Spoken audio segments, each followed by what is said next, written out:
Qui n'a pas entendu en France au moins parler de la disparition du petit Émile qui a fait la une des journaux pendant des mois entiers? Et ce dossier, depuis quelques semaines maintenant, s'oriente vers une piste qui ne laisse plus place au doute. Il y a bien eu l'implication d'une tierce personne dans la disparition et dans la mort du petit Émile. On se retrouve juste après ça.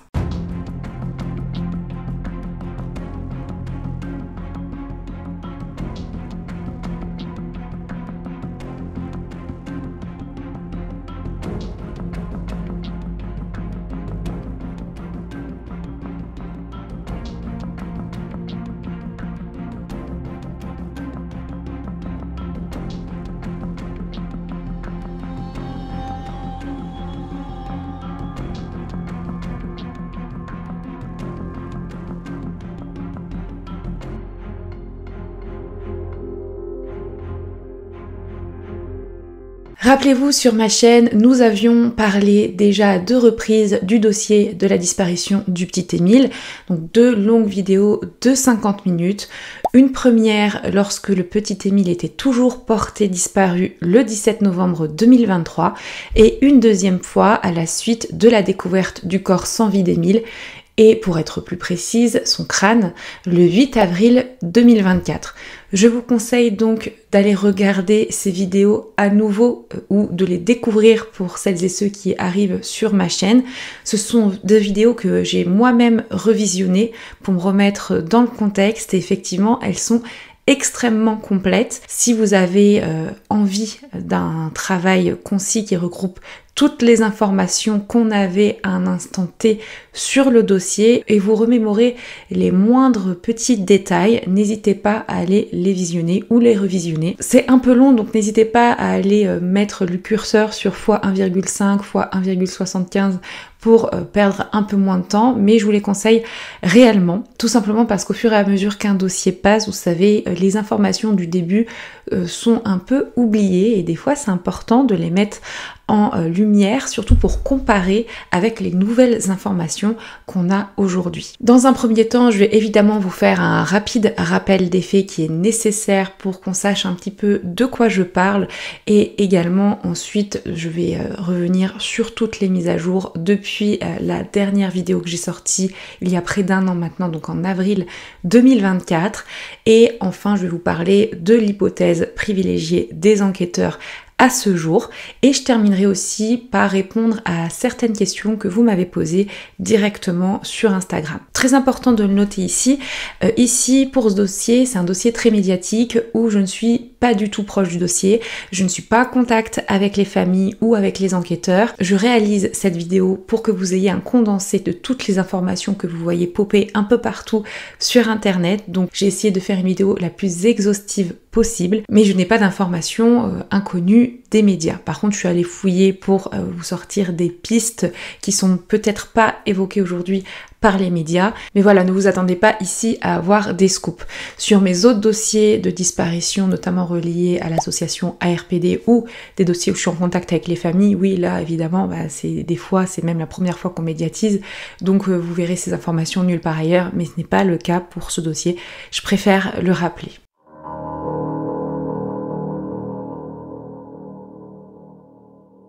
Émile Soleil, 2 ans et demi au moment des faits, avait disparu le 8 juillet 2023 alors qu'il débutait à peine ses vacances chez ses grands-parents maternels, Philippe et Anne Vedovini, dans leur maison secondaire du Haut-Vernay.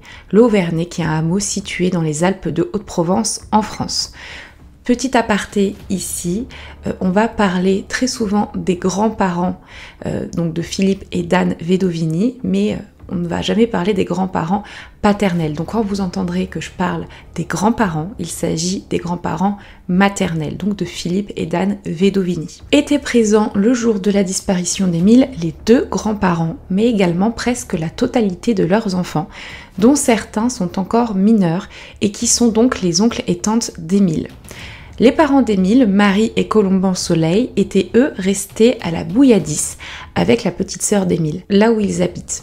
La Bouilladis est une commune située dans les Bouches-du-Rhône, entre Aix-en-Provence et Aubagne, à environ 2h20 de route du hameau du Haut-Vernay. Les grands-parents d'Émile résident eux aussi à la bouilladisse. Le jour des faits, le garçonnet sortait d'une sieste. Selon ce qui a été rapporté par la famille d'Émile, il était environ 17h et alors que son grand-père était en train de charger son véhicule avec notamment du matériel de clôture pour ses chevaux, en présence de 2 de ses enfants, il avait été distrait et il disait ne pas avoir eu l'œil sur Émile, qui lui en aurait profité pour sortir dans la rue et déambuler seul sans surveillance vers 17h15, 17h30. Il sera d'ailleurs aperçu par 2 voisins qui ont témoigné, un le voyant dans le sens de la descente vers le centre du hameau et une fontaine d'ailleurs à ce niveau-là, et l'autre dans le sens de la montée vers une cabane où les enfants avaient l'habitude de jouer dans les bois. D'ailleurs, le petit y avait joué le matin même. Finalement, la grand-mère d'Émile appellera la gendarmerie à 18h12 exactement, soit près de 45 minutes après la disparition, afin évidemment de la déclarer auprès des autorités compétentes. Et les gendarmes ont effectué un travail extraordinaire et minutieux de recherche afin de retrouver la trace du petit Émile. Et tout le monde semblait penser au départ que le petit garçon avait disparu probablement en s'égarant dans la forêt aux alentours du Haut-Vernay. Et c'est pour ça que très rapidement, on a eu des hélicoptères avec capteurs thermiques débattus à travers bois et champs avec la participation des parents, des équipes cynophiles qui ont été déployées sur le terrain. Malgré ces recherches intenses, aucune trace du petit ne sera retrouvée. Les équipes cynophiles avaient pourtant retrouvé la trace de l'enfant et ce au niveau de la fontaine du centre du hameau. Mais c'est vrai qu'à ce moment-là, il était assez difficile d'interpréter ce résultat. Donc est-ce qu'il est en effet passé par là, comme l'aurait aperçu un des témoins, et il serait remonté ensuite vers la cabane et donc vers la forêt, ou alors a-t-il été embarqué dans une voiture par quelqu'un de mal intentionné à ce niveau-là. Au niveau de l'enquête, très rapidement, donc au bout d'une dizaine de jours, une information judiciaire est rapidement ouverte, donc le 18 juillet 2023, pour recherche des causes de la disparition.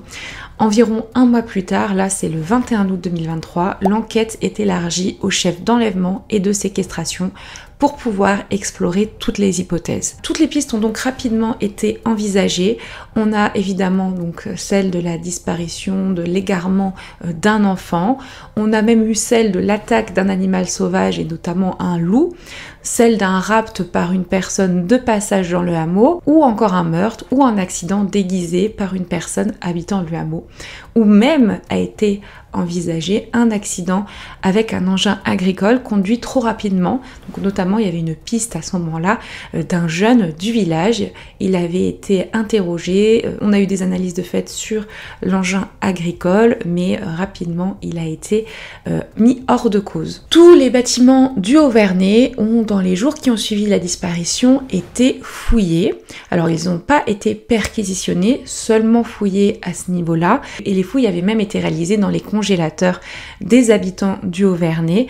Les habitants ont évidemment été interrogés et tout ça sans succès. Les enquêteurs ont procédé à des analyses très poussées, notamment ils ont identifié tous les véhicules qui auraient pu venir au Haut-Vernay l'après-midi de la disparition, au moment de la disparition, et également toutes les lignes téléphoniques ont été identifiées et analysées également. Ils ont exploité énormément de données, je peux pas faire la liste de tout ce qu'ils ont fait, mais si vous voulez le savoir, généralement lors des conférences de presse, il y a un représentant des enquêteurs, généralement un gendarme, qui explique tout ce qu'il fait comme recherche avec ses équipes. On avait mis en lumière dans mes anciennes vidéos, mais également il avait été mis en lumière par certaines personnes sur les réseaux sociaux et dans les médias, la possible piste d'une vengeance familiale, donc d'une vengeance envers la famille maternelle d'Émile, donc envers les Vedovini. En effet, on a une personnalité assez importante et imposante dans la famille Vedovini. Il s'agit du grand-père, donc Philippe Vedovini.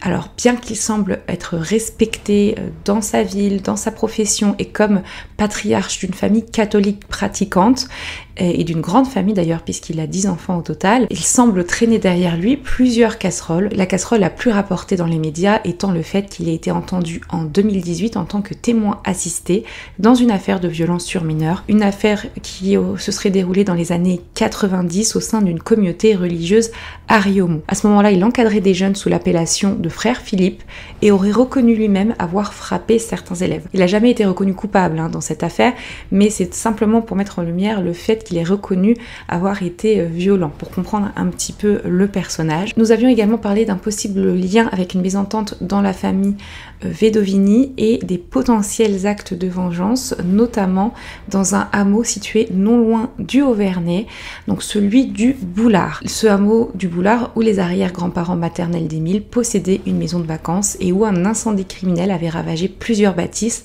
en 2019 et où le retrait d'une caméra de ce hameau, soi-disant installé pour vérifier l'avancée des travaux suite à cet incendie, avait été la source de discorde. Cette fameuse caméra qui était perchée sur la chapelle du village a été retirée à peu près environ un mois avant la disparition d'Émile. Donc on avait posé la question d'un potentiel crime avec préméditation sur Émile, puisque cette caméra avait été enlevée un mois avant la disparition. Où il ne peut évidemment s'agir que d'une coïncidence, en tout cas ça avait été évoqué. Et dans cette affaire, l'incendiaire criminel n'a jamais été identifié.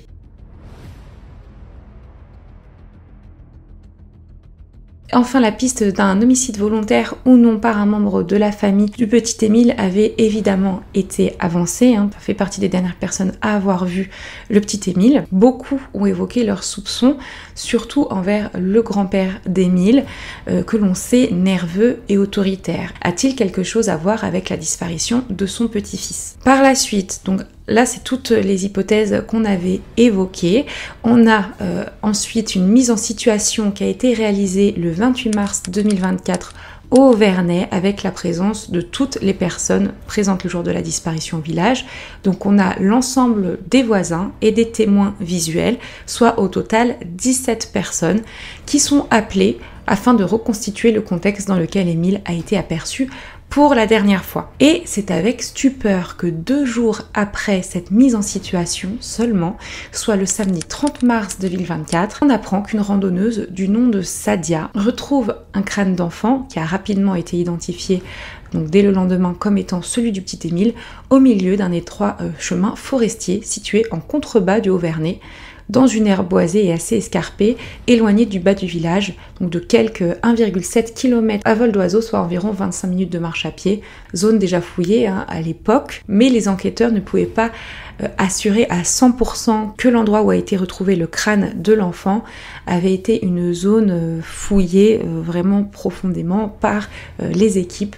Donc bon, ils ont pu passer à côté, vous savez, c'est quand même grand, il y a beaucoup d'espace, donc à ce moment-là, ils ne pouvaient pas dire si oui ou non ils étaient vraiment passés à cet endroit-là. Important à noter, la promeneuse expliquait à ce moment-là qu'elle avait emprunté le même chemin un mois auparavant et que le crâne n'y était pas. Il y a pu avoir évidemment du mouvement, du vent, des animaux qui sont passés par là, mais c'est vrai que c'est une information qui va être importante pour la suite. Évidemment, des doutes avaient été émis sur la randonneuse qui a très rapidement été mise hors de cause par les enquêteurs. Comme une idiote, je me suis dit tiens, je vais voir ce que la France, parce que je suis impliquée finalement, parce que je l'ai trouvé, je suis plus ou moins impliquée. Et j'ai eu le malheur d'aller voir les commentaires. Oh là là là là là là. C'est elle la coupable. Il faut l'interroger, c'est elle la coupable. Pourquoi elle n'a pas de montre? Pourquoi elle n'a pas de téléphone portable? Pourquoi elle a ramassé le crâne? C'était affreux. Ça a été ça pour moi la chose la plus douloureuse que j'ai dû vivre. Quand on ne sait pas, on se tait. Et c'est important de noter, le crâne du petit Émile a été retrouvé la veille du dimanche de Pâques. Vous savez, c'est une fête considérée comme la plus importante du christianisme car elle commémore la résurrection de Jésus. Ça a souligné une coïncidence plus que troublante par rapport aux croyances des membres de la famille Vedovini qui sont de fervents catholiques. Le mardi 2 avril 2024, le procureur de la République d'Aix-en-Provence annonce lors d'une conférence de presse que des vêtements éparpillés sur une dizaine de mètres donc un t-shirt, des chaussures et un slip appartenant à Émile ont été retrouvés à 150 mètres en contrebas du lieu de la découverte du crâne. Lors de cette conférence, il est rapporté que les premières analyses du crâne de l'enfant, crâne auquel manque un maxillaire et une dent, ne montrent aucun traumatisme antémortem, donc avant la mort, et montrent par contre des fissures post-mortem, donc des morsures et des petites fractures probablement imputables à des animaux. Et il a officiellement été retenu la date du 28 mars 2024 pour figurer sur l'avis de décès du petit Émile. Ensuite, donc j'ai sorti ma vidéo le 8 avril 2024 et juste après la sortie de ma vidéo, le même jour, on apprend qu'un petit fragment d'os est découvert à proximité de la zone. C'était important de le notifier et puis qu'après la fouille de 45 hectares, les recherches ont finalement été levées le 10 avril 2024. C'est vrai qu'on a l'impression que les recherches ont été assez succinctes et on comprendra un petit peu plus tard pourquoi, à savoir que les enquêteurs étaient en fait sur une autre piste depuis un petit moment et que cette découverte du corps à cet endroit-là ne coïncidait pas avec la piste sur laquelle ils travaillent. Donc je vais vous l'expliquer bien évidemment dans la partie mise à jour. Évidemment, donc pendant que tout ça se passait, l'information judiciaire et les expertises se poursuivaient afin de comprendre les causes et le contexte du décès d'Émile. Et une cellule d'ailleurs portant le nom de l'enfant, la cellule Émile, composée d'une quinzaine de militaires issus essentiellement de la section de recherche de Marseille, continuait et continue encore à ce jour à travailler exclusivement sur ce dossier. J'avais conclu ma dernière vidéo donc d'avril 2024, en expliquant les hypothèses concernant la mort de l'enfant et je vais vous remettre celle que je privilégiais au 8 avril 2024, soit il y a presque un an, jour pour jour. Selon les informations qu'on a aujourd'hui, ça peut changer, je suis plus sur une disparition malheureusement accidentelle. Je pense qu'il a pu se blesser dans un endroit où malheureusement il ne pouvait plus bouger et mourir derrière de fatigue, d'épuisement, de faim et de soif, ce qui est horrible comme mort. C'est vraiment triste, mais c'est mon ressenti et j'espère qu'en tout cas il n'a pas souffert. Inutile évidemment de vous dire que je me suis bien trompée. Je pense que j'ai été induite en erreur, notamment avec les premières analyses qui ont été transmises sur le crâne, où il n'y avait pas de fracture antémortem par exemple, parce que ça a bien changé entre temps et vous allez voir que les nouveaux éléments qui ont été communiqués sur ce dossier orientent totalement sur la piste criminelle et non plus la piste d'un égarement et d'un accident d'un enfant dans une forêt.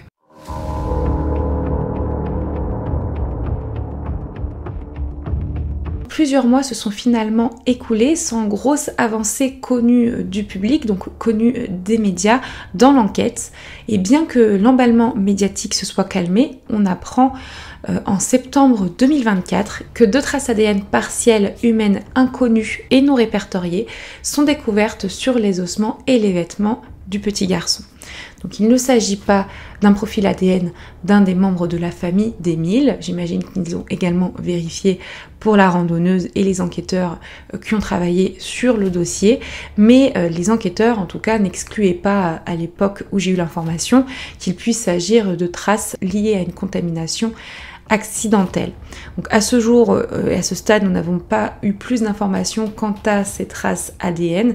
J'ai pu lire des informations comme quoi finalement il n'y avait plus qu'un profil génétique ADN masculin complet, parce qu'au départ il s'agissait apparemment de 2 traces ADN féminin et masculin, et là il semblerait que finalement il ne s'agisse plus que d'une trace ADN complète, une trace génétique complète d'un homme, mais je n'ai pas retrouvé l'information dans tous les médias que j'ai exploités, donc n'hésitez pas si vous avez l'information et surtout la source à me la citer en commentaire. Finalement, les obsèques du petit Émile se sont déroulées le 8 février 2025 en la basilique Sainte-Marie-Madeleine de Saint-Maximin-la-Sainte-Baume dans le Var. L'inhumation se déroule le même jour à la Bouilladise dans les Bouches-du-Rhône. Et ce qui est assez impressionnant et marquant, c'est la taille du cercueil d'Émile qui contient les petits ossements du petit garçon. Je vous rappelle qu'il avait disparu à 2 ans et demi. Et c'est vrai que ça a marqué les personnes sur place, que ce soit évidemment les personnes du cortège, hein, mais je parle aussi des journalistes, ou même nous derrière nos écrans qui ont vu ces photos-là dans les médias. Ça nous rappelle vraiment la réalité de ce dossier et j'aimerais le mettre en lumière. On parle quand même de la mort d'un très jeune enfant dans des conditions qui restent à éclaircir et très certainement très graves.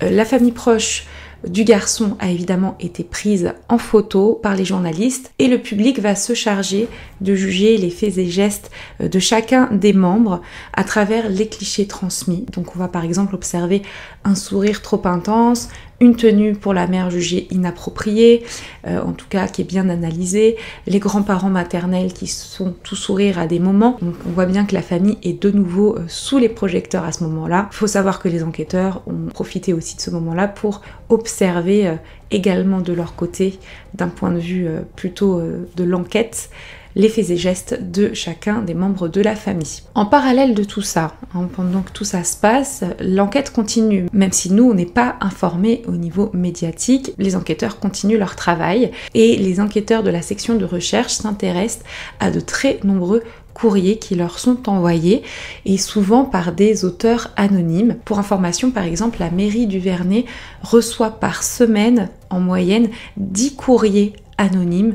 Évidemment, ces courriers qu'ils transmettent directement aux enquêteurs, mais c'est pour vous montrer quel point c'est un travail intense, rien que de décortiquer tous ces courriers. Il faut savoir que derrière, donc, ils doivent, les enquêteurs, faire le tri, et selon BFM TV, il y a des sources concordantes qui diraient que certaines lettres auraient amené les gendarmes à se déplacer, par exemple, dans la région de Tours ou encore dans la région parisienne. Par rapport à ça, le procureur avait affirmé que ces déplacements étaient réalisés pour de simples vérifications. C'est dans ce contexte, donc d'un courrier anonyme, qu'on apprend que les gendarmes se sont déplacés dans la nuit en informant personne au préalable le jeudi 13 mars 2025 au hameau du Haut-Vernet.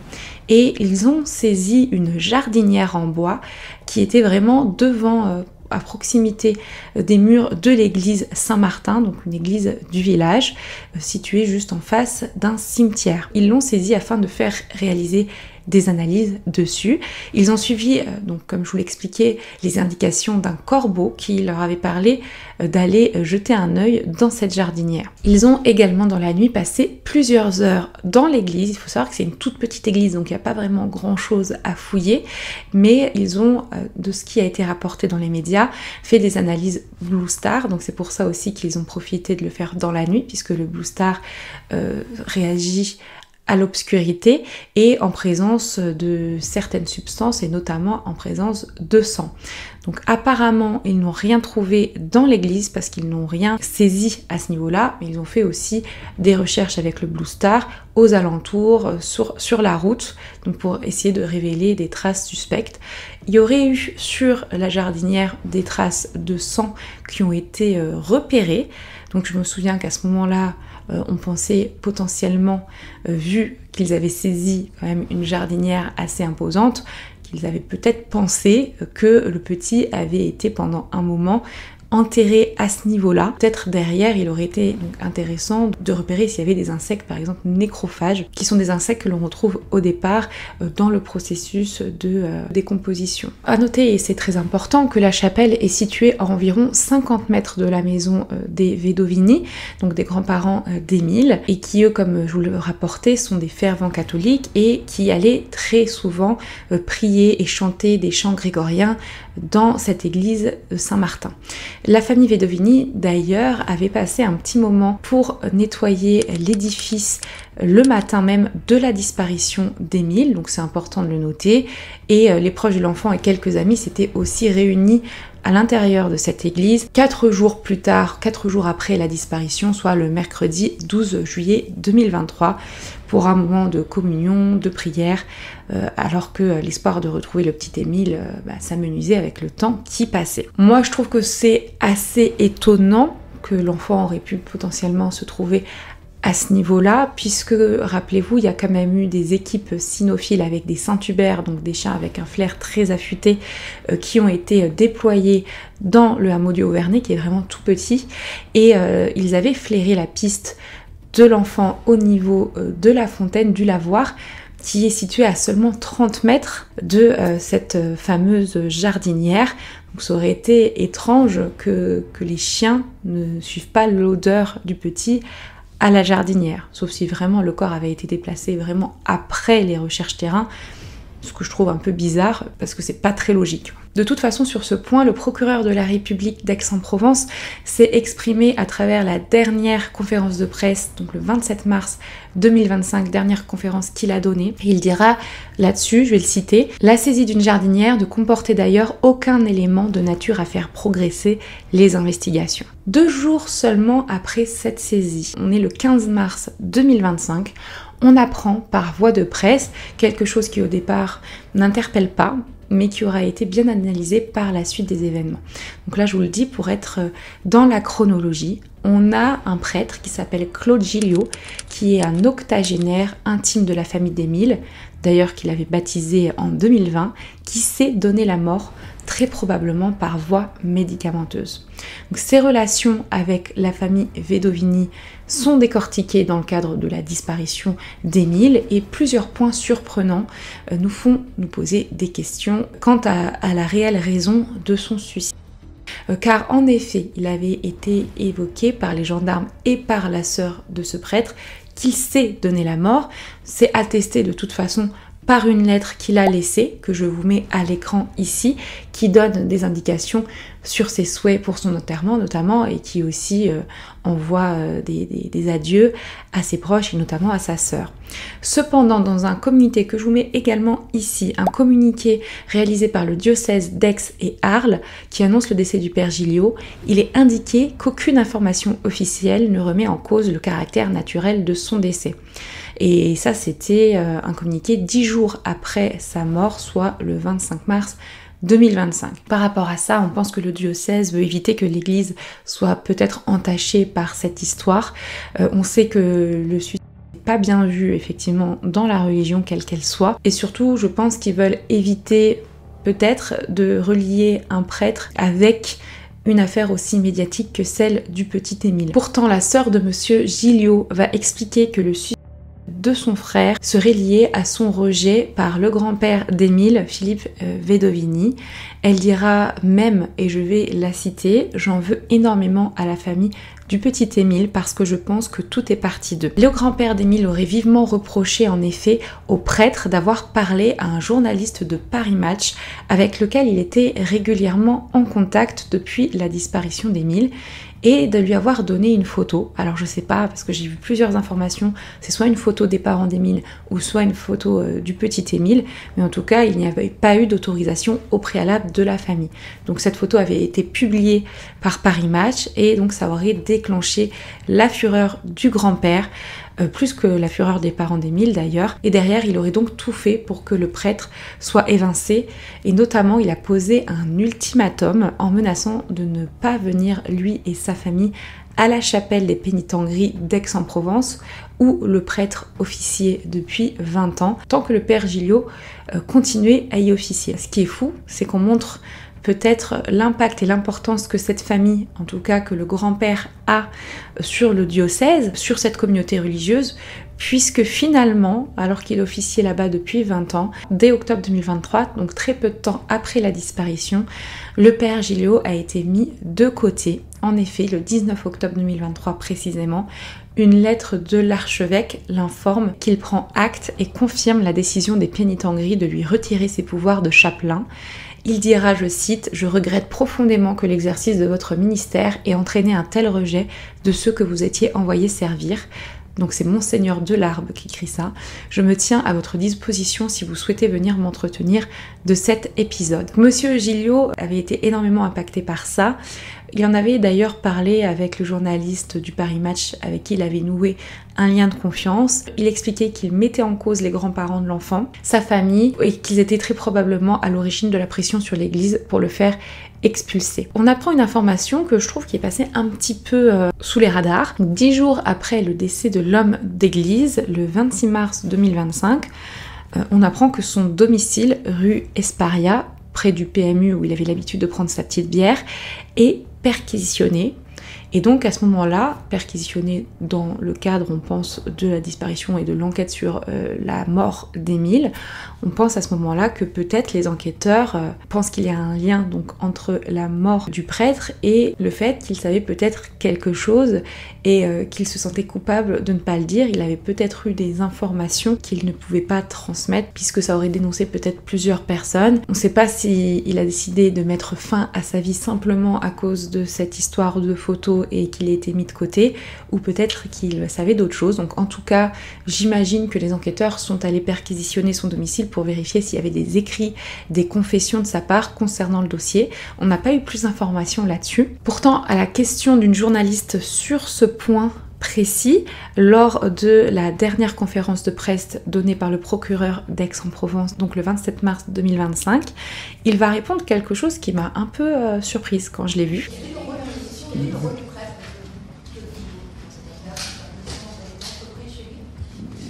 Excusez-moi, je ne fais pas le lien pour l'instant entre un prêtre et cette affaire. Donc, je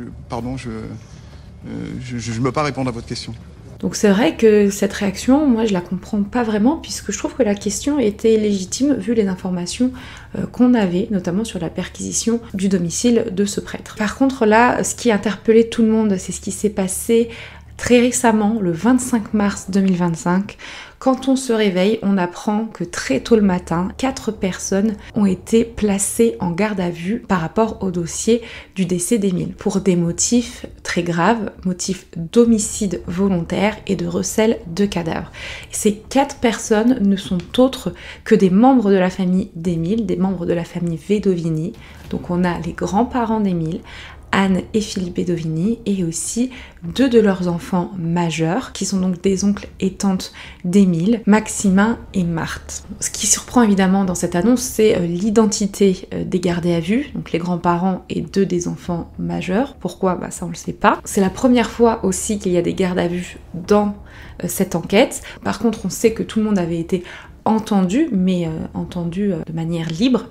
Donc c'est vrai qu'on se dit, bon, il y a des éléments importants qui doivent avoir fait que à ce jour, il y a eu 4 gardes à vue qui ont été réalisés. Et donc ça relance évidemment la piste de l'implication de la famille. Mais le plus troublant surtout, je trouve que ce sont les dénominations homicide volontaire, donc on parle d'homicide volontaire et non d'involontaire, ce qui est extrêmement différent, puisqu'il y aurait eu la volonté de donner la mort avec cette appellation. Donc ça voudrait dire qu'il y a eu l'intention de cacher le cadavre du petit garçon qui aurait été victime donc d'un homicide ou décédé des suites de violences. Pendant ces gardes à vue, on a le domicile des grands-parents à la Bouilladis qui a été perquisitionné.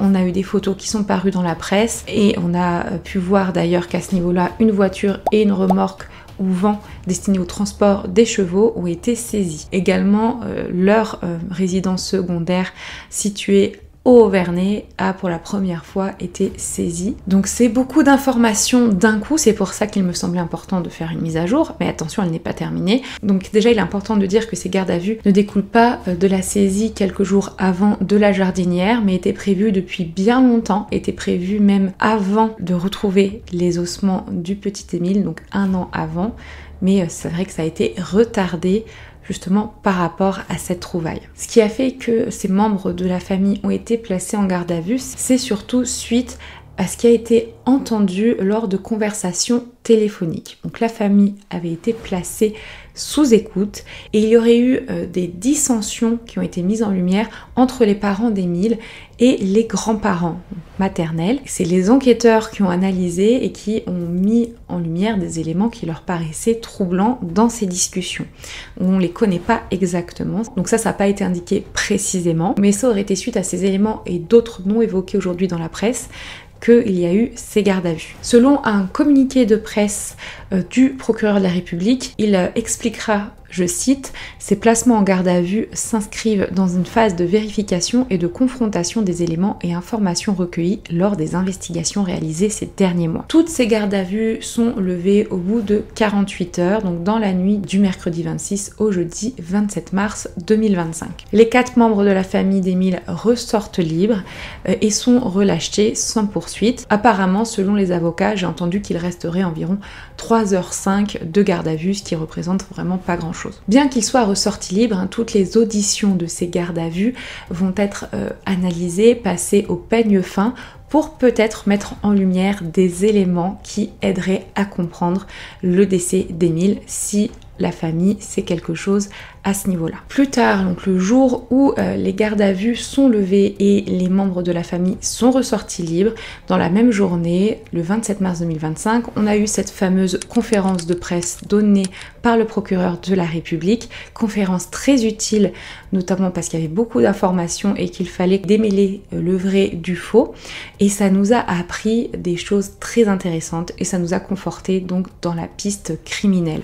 Tout d'abord, il a expliqué que bien qu'il n'y avait pas de charge suffisante pour conduire à une mise en examen suite à la garde à vue donc des membres de la famille d'Émile, la piste familiale n'était à ce jour pas mise de côté. C'est-à-dire que pour le moment, cette phase de l'enquête a été mise de côté, mais la piste familiale est toujours envisagée. En tout cas, elle n'est pas refermée. Par rapport à l'enquête aussi, parce qu'il y a la dénomination homicide volontaire, il n'est cependant pas exclu l'hypothèse d'un homicide involontaire. Par contre, le plus important, je trouve, dans cette conférence de presse, c'est qu'il a été donc confirmé l'intervention d'un tiers, d'une ou plusieurs personnes dans le décès de l'enfant, donc suite aux nombreuses analyses réalisées sur les ossements retrouvés d'Émile et également sur ses vêtements. Donc là, je vais vous citer ce qu'a dit mot pour mot le procureur. Les conclusions de ces expertises réalisées sur une durée de plusieurs mois permettent désormais de considérer que les vêtements et les ossements retrouvés ont été transportés et déposés peu de temps avant leur découverte.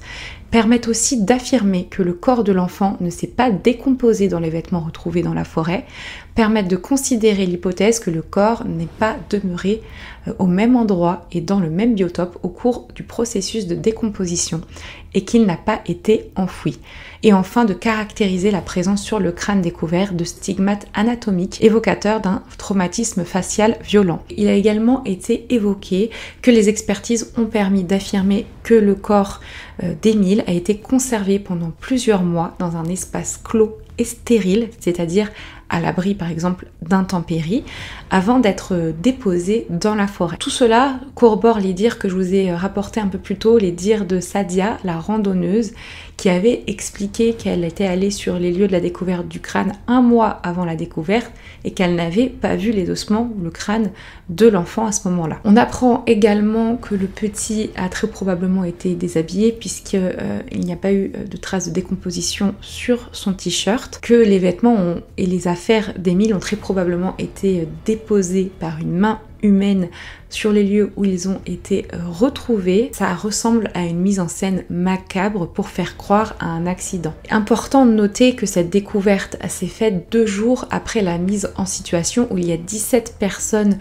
qui étaient présentes pendant le laps de temps où le petit a disparu, qui ont participé à cette mise en situation pour lesquelles ils avaient été convoqués par courrier plusieurs semaines avant le jour J, donc avant la mise en situation. Est-ce que potentiellement la personne coupable se trouve dans ces 17 personnes et s'est sentie visée, s'est peut-être sentie acculée et s'est dit je vais me débarrasser du corps, je vais faire croire à un accident et aurait donc délibérément déplacé les ossements d'un point A qui n'avait pas été trouvé à un point B, donc la forêt où on a retrouvé les ossements et les affaires du petit Émile, pour brouiller les pistes, donc quelques jours avant cette mise en situation par exemple, pour être sûr qu'il ne soit pas inquiété le jour J. Ou alors rien à voir, c'est tout simplement pour faire passer un message religieux. Je vous le rappelle, les ossements ont été retrouvés le week-end de Pâques, donc Pâques c'est à la résurrection, c'est très important pour les catholiques.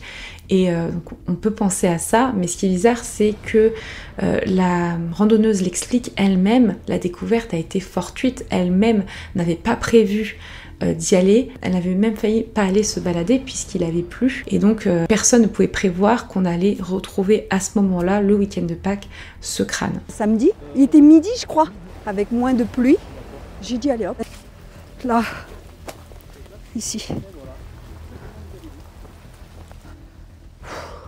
Moi, ce qui m'étonne, c'est qu'au préalable, ils avaient expliqué, donc c'était peut-être pour brouiller les pistes, que sur le crâne, on n'avait pas retrouvé de traumatisme anté-mortem, donc avant la mort, alors que là, on apprend carrément qu'il y a des signes d'un traumatisme facial violent sur le côté du crâne. Donc je pense peut-être que c'était pour brouiller les pistes au départ, mais c'est vrai que ça m'a interpellée cette différence entre ces deux conférences de presse, séparées de presque 1 an. Pendant cette conférence de presse, on n'avait aucune information concernant ce qui aurait pu provoquer ce traumatisme facial sévère. Le procureur est de toute façon resté vague sur plusieurs points. On comprend qu'il a d'autres informations très importantes, je pense, dans ce dossier, mais qu'il n'a pas envie de communiquer, évidemment, afin de préserver l'enquête. C'est l'origine de ce traumatisme facial violent, coup, chute, etc.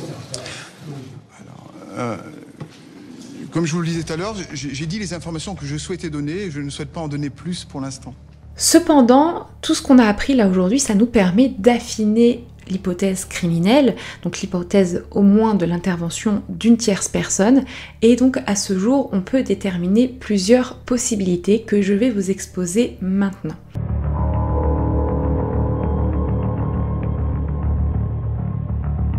Donc on a évidemment la piste de l'homicide volontaire et avec un recel de cadavre derrière. Dans ce cas-là, on peut penser à plusieurs hypothèses, dont celle de l'enlèvement du petit, d'une séquestration, d'un meurtre derrière et vous savez, de la mise en scène avec les ossements, tout ça. Il avait été évoqué au tout départ peut-être l'intervention d'une personne extérieure qui aurait embarqué le petit au niveau de la fontaine dans sa voiture. On parle notamment potentiellement d'un pervers sexuel, mais dans ce petit hameau, aucune voiture étrangère au village avait pu être identifiée dans cette période-là. Et l'enquête poussée sur les véhicules, sur les lignes téléphoniques n'avait pas identifié ce type de profil. En plus, si c'était une personne extérieure au village, il y aurait eu peut-être un moment où il aurait fait du repérage en amont pour repérer sa potentielle victime. Il faut rappeler que Émile était arrivé la veille seulement, et donc ça fait un court laps de temps pour faire du repérage et surtout venir dans ce petit hameau isolé à cet instant T sans que personne ne vous repère. Je pense que c'est une piste qui pour moi n'est pas du tout possible. Par contre, on peut penser à une personne qui faisait partie donc des 17 personnes présentes le jour J. Ça peut être un homicide volontaire, il peut y avoir un pervers qui a voulu profiter du moment d'égarement d'un enfant pour attenter à sa vie. Aujourd'hui, par contre, c'est une piste qui ne semble pas être privilégiée par les enquêteurs, en tout cas de ce qu'on sait. On pourrait aussi penser donc toujours à cette piste d'homicide volontaire, mais par rapport à la vengeance envers la famille Vedovini, comme je vous ai expliqué tout à l'heure, et surtout donc envers le grand-père, ce profil si particulier. Est-ce que y a des personnes qui ont voulu se venger des violences qu'il avait assumées, qu'il avait réalisées au sein de la communauté religieuse à Riaumont, ou encore par rapport à un conflit qu'on connaît pas dans la famille Vedovini, qui aurait amené à l'incendie de la maison des arrière-grands-parents au Boulard et qui n'a toujours pas été résolu, cet incendie criminel, je le rappelle. Est-ce que ça a rapport avec un conflit qu'on ne connaît pas aujourd'hui avec des membres de la famille Vedovini, peut-être par rapport à leur communauté religieuse, au sein de la communauté religieuse? On ne sait pas à ce jour. On pourrait penser que si tel est le cas, il y a peut-être quelqu'un qui essaye de faire porter le chapeau au grand-père, qui essaye peut-être par des lettres anonymes de faire le corbeau de mauvais augure et de faire en sorte que le grand-père soit le premier suspect dans la disparition et dans la mort de son petit-fils. En tout cas, les coïncidences de date dans ce dossier font vraiment penser à des signes religieux, des symboles religieux. On sait que la famille Vedovini faisait partie de la confrérie des pénitents gris qui ont pour mission à l'origine l'ensevelissement des défunts dans un suaire. Donc, je vous montre un petit peu à quoi ça peut ressembler sur des illustrations que je vous mets à l'écran. Est-ce que c'est pour cela donc qu'on a enlevé les vêtements du petit Émile? Son corps aurait-il été conservé dans un suaire, dans un endroit abrité avant d'être déposé dans la forêt? Le corps ayant été retrouvé le week-end de Pâques, qui est un symbole religieux de la résurrection, est-ce que cela relève d'une coïncidence ou est-ce que tout a été réfléchi? Donc ça reste que des suppositions et des réflexions à ce stade, hein, mais ce qui est sûr, c'est que à part le crâne, le reste du corps de l'enfant n'a jamais été retrouvé. Donc est-ce que ça aussi c'est un signe religieux de juste conserver la tête? Je ne sais pas. Donc là je vais vous parler de la piste de l'homicide involontaire. Donc on n'avait pas l'intention de donner la mort au départ, évidemment, donc derrière dissimulation de cadavre. Là si je vous parle hors du cadre familial, il pourrait donc s'agir potentiellement d'un accident et derrière d'une dissimulation de l'enfant, du corps de l'enfant pour ne pas être inquiété. Donc au départ, on avait parlé donc d'une voiture qui passait par là, mais je vous expliquais que c'était très peu probable. Mais on avait aussi évoqué la piste d'un engin agricole et notamment la piste d'un jeune homme qui avait été totalement mise de côté également. On pouvait penser qu'il avait été heurté au niveau de la fontaine. Donc, le problème, c'est que donc, personne n'a rien entendu dans ce petit hameau, personne n'a rien vu. En plus, il a été récemment évoqué, donc très récemment, c'était hier, hein, par Damien Delseny, qui est en charge du service police-justice. Il a dit dans le média Le Parisien que, je cite, d'après les éléments dont nous disposons, il semble que la lésion soit plutôt en lien avec un coup. Donc là, on parle du traumatisme facial. Donc c'est plus un coup qu'autre chose, ce qui est important à noter. L'hypothèse d'un choc avec une voiture est moins privilégiée, d'autant qu'un choc au milieu du hameau entre une voiture et un enfant aurait laissé des traces et ne serait que difficilement passé inaperçu. Je trouve que ce sont des dernières informations très importantes parce que là on parle de coup. Donc là, si on parle d'un homicide involontaire dans le cadre familial, ça pourrait résulter en effet d'un accident domestique qui a été camouflé par la famille afin de ne pas mettre en lumière leur négligence quant à la surveillance du petit. Après avoir été aperçu au lavoir, près du lavoir par les deux témoins ce jour-là, vers 17h15, 17h30, le petit serait-il donc rentré chez lui finalement? Aurait-il eu un accident? Il se serait peut-être pris une porte, il serait peut-être tombé après que quelqu'un l'ait involontairement poussé, et derrière, ils auraient voulu dissimuler ça. Moi, ça me semble assez peu probable. Ça arrive malheureusement tous les jours. Ça aurait été bizarre que les grands-parents n'auraient pas essayé de le sauver par tous les moyens. Par contre, il semble être privilégié par les enquêteurs, selon les éléments qui nous ont été communiqués, la piste de violence volontaire ayant entraîné la mort sans intention de la donner, avec comme suspect numéro 1 le grand-père d'Émile, donc Philippe Vedovini. En effet, le profil du grand-père a été étudié. D'ailleurs, récemment, il a été annoncé dans les médias qu'il était dépressif depuis plusieurs années. À côté de ça, si on reste sur son profil intrafamilial, donc dans un contexte familial, il est décrit comme étant un homme sévère qui semble avoir le contrôle sur toute sa famille et qui est très pieux et conservateur. L'éducation est très stricte au sein de la famille Vedovini. Il est évidemment quelqu'un qui est décrit comme aimant sa famille, aimant ses enfants, mais ayant la main lourde sur ses propres enfants. Ça a été mis en lumière lors des écoutes téléphoniques. Ça a été évoqué par les enfants du couple Vedovini. On a entendu parler de coups de poing, de gifles ou encore de tirage de cheveux, ce qui rappelle en effet les actes qu'il a pu réaliser sur certains élèves de la communauté de Riaumont quand il était surveillant là-bas. D'ailleurs, ça me revient souvent en tête maintenant que je suis plongée dans ce dossier, qu'à l'époque, il y avait quelqu'un qui avait témoigné sur ces violences. Il avait dit que père Philippe pouvait lui infliger des tartes mémorables. On ne peut s'empêcher de faire la corrélation avec le coup qui aurait été porté sur Émile. Après, même si on a mis en lumière son profil d'un homme pouvant être violent, même parfois envers sa propre famille, et qui semble se préciser encore un peu plus, rien n'indique que cela peut lui être reproché à ce jour dans le cadre de la disparition et de la mort du petit Émile. Mais il y a un scénario qui semble se dessiner, qui semble se profiler. Je l'évoque ici, mais ça reste quand même totalement hypothétique. Donc il n'y a aucune preuve exacte de ce que j'avance. On pourrait penser que le grand-père d'Émile n'était pas dans une bonne journée. Déjà le matin même, il s'était pris la tête assez fortement avec 2 jeunes du village, 2 jeunes du hameau, dont un, vous savez, qui était celui qui avait été interrogé par rapport à sa conduite avec une rapidité excessive avec ses engins agricoles. Donc apparemment c'était par rapport à des travaux qui auraient été effectués dans le hameau, donc ils se sont un peu disputés là-dessus.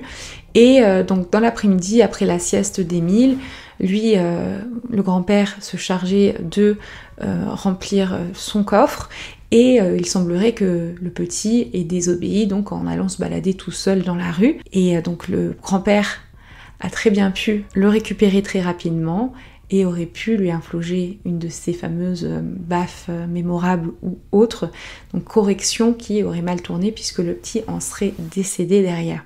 Alors ça ne reste que de l'hypothétique, évidemment. On pourrait penser ensuite qu'il n'a pas voulu assumer ce qu'il a fait et qu'il a demandé à sa famille de couvrir cet homicide involontaire, mais ces violences volontaires. Et comme il a beaucoup d'impact sur sa famille, en tout cas selon ce qui a été décrit, et ben tout le monde aurait protégé le grand-père. Donc après on ne sait pas toutes les informations qui ont été entendues dans ces fameux enregistrements, mais peut-être qu'il y a des choses qui vont dans ce sens, et c'est pour ça que les enquêteurs l'ont un peu comme suspect numéro 1 sur cette piste-là. Cela coïnciderait avec un témoignage gardé jusqu'à présent secret qui a été dévoilé très récemment.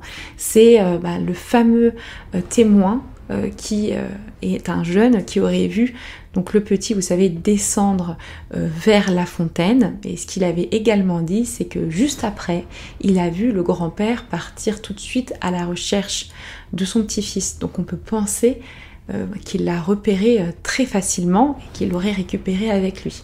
Il n'y a rien qui indique ça, mais c'est vrai que ça coïncide un petit peu le scénario que je viens de vous évoquer. Donc par rapport à ce qu'il aurait fait du corps après, il aurait peut-être donc conservé dans un endroit clos, on ne sait pas lequel, mais ont été évoqués les congélateurs, mes congélateurs qui ont déjà été fouillés quelques jours après la disparition, et également le vent, vous savez, la remorque pour chevaux, qui a été saisie chez lui. On a pensé à peut-être est-ce que le corps a été déplacé avec cette remorque. Il faut savoir que la remorque n'était pas spécialement présente le jour de la disparition puisqu'il conservait la remorque à l'extérieur du hameau, dans le garage ou dans la cour d'un de ses amis. Donc c'était potentiellement pas le jour J, mais peut-être plus tard que ce vent aurait été utilisé pour déplacer le corps. Mais on a appris juste hier que les analyses sur cette remorque ont été terminées. Apparemment rien n'est ressorti de tout ça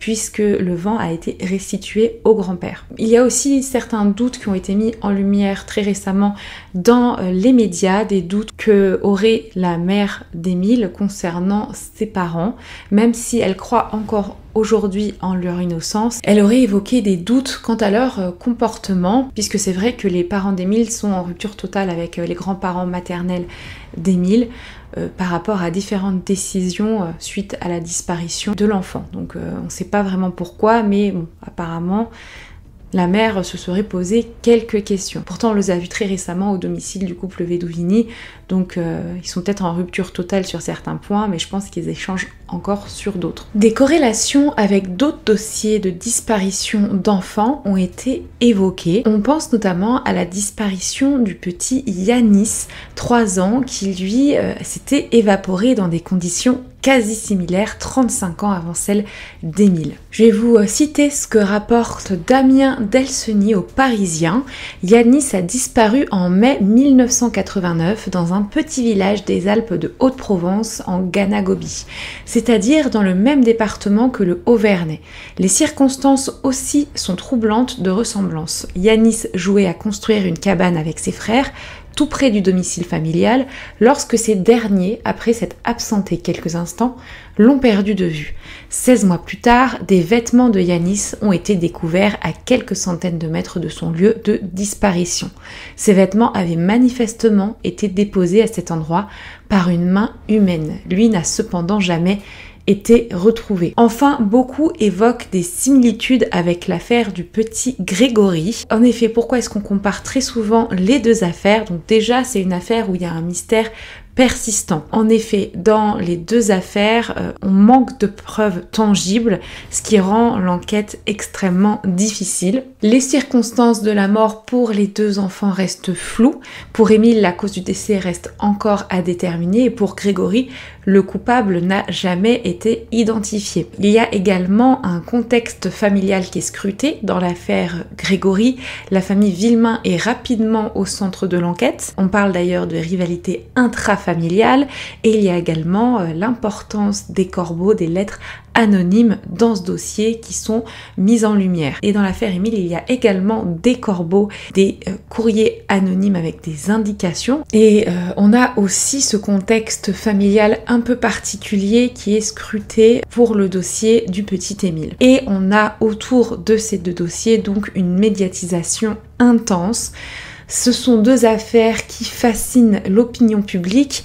Celle de Grégory est emblématique et a marqué, et pas dans le bon sens, la justice française. Pour l'affaire Émile, elle est encore en cours et elle est comparée à de grandes énigmes judiciaires. Là, j'aimerais vous faire une partie où je réponds à vos questions. Donc, comme la dernière vidéo, je vous avais demandé de me poser des questions quant à ce dossier pour vous apporter ma mini-expertise et pouvoir peut-être vous aider dans la limite de ce que je sais sur les questionnements que vous avez. Donc, la plupart des questions, et je vous remercie parce qu'il y en avait plus d'une centaine, ont été répondues dans le corps de la vidéo, mais j'en ai noté quand même quelques-unes, 5 à peu près, qui sont intéressantes et auxquelles j'aimerais répondre ici. Donc, je lis sur mon portable. Une des questions est pourquoi dénuder le corps si ce n'est pas un crime de pervers?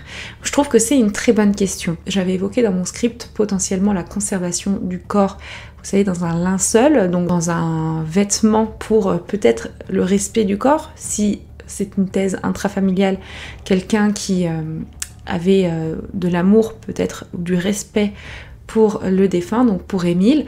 Est-ce que c'est un symbolisme? C'est une très bonne question. Aujourd'hui, je ne suis pas en mesure d'y répondre, mais je me dis, est-ce que donc ils ont conservé les vêtements après l'avoir mis par exemple dans un linceul pour potentiellement derrière pouvoir faire cette mise en scène dans la forêt? Je peux pas dire. Je peux pas dire si c'est l'acte d'un pervers ou tout simplement peut-être un symbolisme religieux ou un respect du corps du petit Émile, je ne sais pas. Alors, une autre question, comment expliquer la discrétion des parents vis-à-vis des médias? Alors c'est vrai que dès le départ, les parents d'Émile sont restés très discrets, ce qui n'a pas empêché d'être scrutés à la loupe. Tout est ressorti, des choses je trouve qui sont très personnelles, notamment leur bord politique ou également leur religion. C'est des choses qu'ils n'avaient pas spécialement envie d'exposer et que malheureusement ils ont été obligés d'exposer. Et donc même sans se mettre en avant, on va dire qu'il n'y a pas eu besoin d'interview ou de quoi que ce soit pour que tout le monde se fasse un avis sur eux ou pas. Donc je pense qu'ils ont préféré se mettre en retrait, protéger leurs autres enfants, parce que oui, donc Émile au moment de sa disparition avait une petite sœur, mais en 2024 il y a un autre enfant qui est né du couple de Marie et de Colomban, donc je pense qu'ils voulaient préserver leur famille et éviter le plus possible que chaque chose qui soit dite de leur bouche soit retournée contre eux. On a tout de suite vu qu'ils ont été très vite jugés par rapport à leur manière de vivre, par rapport à leurs idéologies, et alors que ça n'avait pas de rapport direct avec la disparition, puisque eux ont très vite été écartés, vu qu'ils n'étaient même pas présents sur les lieux au moment de la disparition, ils ne pouvaient pas se dédoubler.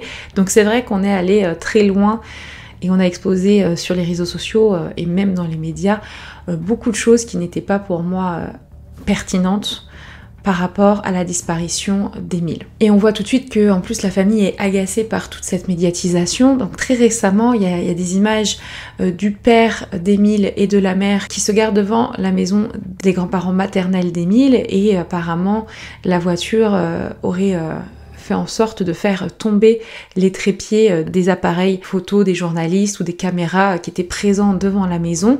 Et également de son côté, le grand-père a récemment été vu en train d'arroser les journalistes parce qu'il voulait un peu les faire fuir.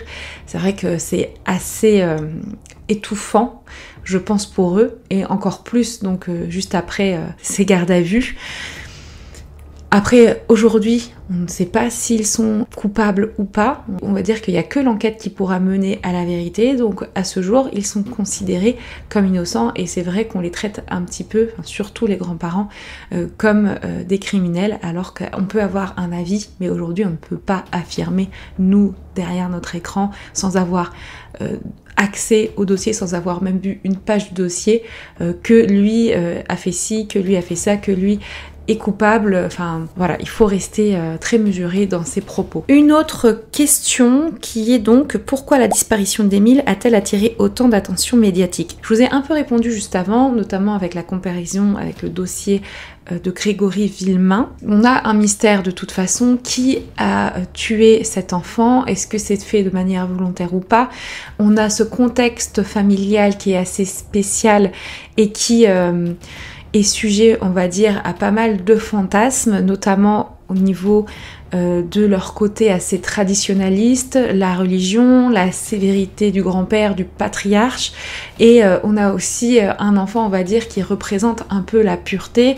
On a un enfant très beau, blond, qui représente toute l'innocence de l'enfance, et donc je pense que c'est ce côté angélique en plus des clichés qui ont été partagés qui fait qu'aujourd'hui il y a plus d'impact pour un dossier comme celui-là. Et évidemment tout ce contexte familial qu'on peut vraiment comparer avec l'affaire du petit Grégory. Une autre question, donc certains disent que les grands-parents font des sacrifices. Alors vraiment l'hypothèse des sacrifices humains, de tout ce qui est autour de la religion, je dis pas que ça n'existe pas, je dis qu'ici on n'a aucune preuve que ce soit le cas. Ça reste une théorie pour moi complètement marginale et qui est avancée, je dirais, principalement par des personnes sur les réseaux sociaux. J'ai pas envie de dire des complotistes ou quoi, je sais qu'on va me reprendre là-dessus, je sais que ça existe, mais ici c'est poussé un peu loin dans l'analyse puisqu'on n'a rien qui se rapproche de près ou de loin pour le moment à une sorte de sacrifice, à un rituel religieux. C'est vrai que l'idée des sacrifices d'enfants a toujours fasciné certains milieux, on va dire conspirationnistes, mais c'est pas quelque chose ici qui a été évoqué. Mais je vais vous dire ce que j'en pense un petit peu après, puisque je crois qu'il y a une question sur l'hypothèse que je privilégie moi. Voilà, quelle est ta théorie à toi? Alors moi, ma théorie, c'est un peu compliqué. J'aime me dire que je vais suivre la théorie des enquêteurs puisque eux, ils ont tous les éléments du dossier en leur possession que nous, on n'a pas. Donc je pense que s'ils sont sur une hypothèse familiale et un homicide potentiellement involontaire ou volontaire, je ne sais pas. Mais moi, je serais plus sur une hypothèse d'un homicide involontaire suite à des violences volontaires. Je serais plus là-dessus. Je crois, en tout cas, à ce que nous ont exposé les enquêteurs à travers le discours du procureur. Par contre, on peut aussi penser à une mise en scène, une vengeance de la part de quelqu'un et par exemple des signes religieux qui font comprendre que c'est quelqu'un peut-être qui est proche de la communauté religieuse, la même communauté de la famille Vedovini. Voilà, ce serait, ça se mélange un peu, mais aujourd'hui je suis pas en capacité de vous dire c'est cette hypothèse, c'est celle-là. Je peux juste vous dire que je pense que ça ressemble à un homicide involontaire dans un cadre intrafamilial, mais j'ai rien pour avancer mes propos. Je me fie complètement aux enquêteurs là-dessus, puisque je me suis complètement trompée la première fois, comme vous avez pu le voir. Donc en conclusion, et je remercie toutes les personnes qui ont posé des questions sur ce dossier, en conclusion, on est sûr aujourd'hui qu'il y a eu l'intervention d'un tiers. On ne sait pas s'il s'agit d'un homicide volontaire ou non. On ne sait pas s'il s'agit vraiment d'une piste intrafamiliale ou non, mais on sait que, en tout cas, il y a des soupçons sur la famille, ça c'est clair. Aujourd'hui, les investigations vont continuer, notamment à travers l'analyse des différentes gardes à vue et d'autres potentielles analyses, mais dont on n'est pas au courant. On a des éléments évidemment que nous ne connaissons pas, mais que les enquêteurs connaissent et qui sont très certainement à charge, ou peut-être qui appuient une hypothèse, l'hypothèse intrafamiliale. Et en tout cas, je terminerai sur le fait qu'il faut rester très vigilant par rapport à ce qu'on dit sur les réseaux sociaux. Je vois beaucoup de gens dire c'est sûr, c'est les grands-parents, c'est eux, c'est sûr, ils ont fait ci, ils ont fait ça. Il y a des doutes, c'est clair, mais vous pouvez pas affirmer quelque chose. Vous pouvez pas aussi juste dire mais c'est évident, c'est ça. Enfin, c'est pas évident puisque on voit que même s'il y a des enquêteurs qui travaillent jour et nuit sur le dossier, c'est pas si évident que ça de dire que cette personne est coupable ou pas. Donc essayez de aussi vous faire votre propre avis par rapport à tout ce que vous voyez sur les médias. Essayez d'avoir toujours des informations sourcées, de vous informer auprès des bons médias. J'ai vraiment essayé de vous dire les choses qui ont été confirmées à travers des médias. Il y a des choses dont je voulais vous parler, mais ça n'a pas été confirmé, ça a simplement été mis sur des forums ou autres, et donc je n'avais pas les sources. Donc je vous en ai pas parlé, même s'il y avait des choses qui me paraissaient intéressantes, mais tant qu'il n'y a pas de preuve de tout ça, on ne peut pas affirmer des choses sans avoir derrière vérifié les sources. J'espère en tout cas ne pas vous avoir trop perdu dans ce dossier. C'est une vidéo qui est longue, je pensais pas autant quand je me suis lancée dans cette mise à jour, pour être honnête.